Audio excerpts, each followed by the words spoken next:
Si on te pose une question toute simple, qui es-tu? Tu peux répondre, je suis professeur, ingénieur, infirmier, infirmière. Puis, tu ajoutes peut-être, je suis aussi papa, maman de 2 enfants. Je viens de telle ville. Et sans même t'en rendre compte, tu montres aussi autre chose. Ta façon de parler, ton attitude, le style vestimentaire que tu as choisi et que tu te cultives. Ça peut paraître anodin, mais de point de vue psychologique, on peut déjà lire beaucoup de choses. En psychologie du soi, on distingue plusieurs dimensions. Nous avons la dimension sociale, donc tes rôles dans la société, la façon dont tu te comportes au travail, en famille et entre amis. Il y a le soi personnel, tes valeurs, ton caractère, la manière dont tu te perçois et t'apprécies.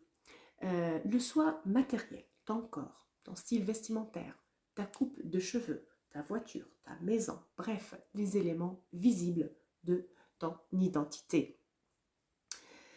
Quand tu réponds à une question simple, qui es-tu? Ce que tu choisis de dire en premier montre ce que tu considères comme central dans ton identité. Et attention, il n'y a ni de bonne ni de mauvaise réponse.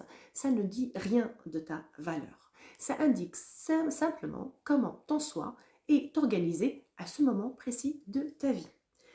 Dès 1890, William James explique que le soi est composé de plusieurs facettes et que leur nombre et leur diversité participent à la stabilité psychologique.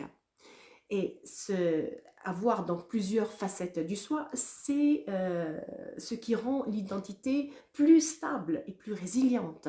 Quand une facette vacille, les autres soutiennent l'ensemble. Mais attention, il ne s'agit pas de se disperser ni de vouloir être partout en même temps. La santé psychologique repose sur un équilibre, un soi suffisamment riche pour être solide, mais suffisamment cohérent pour rester aligné.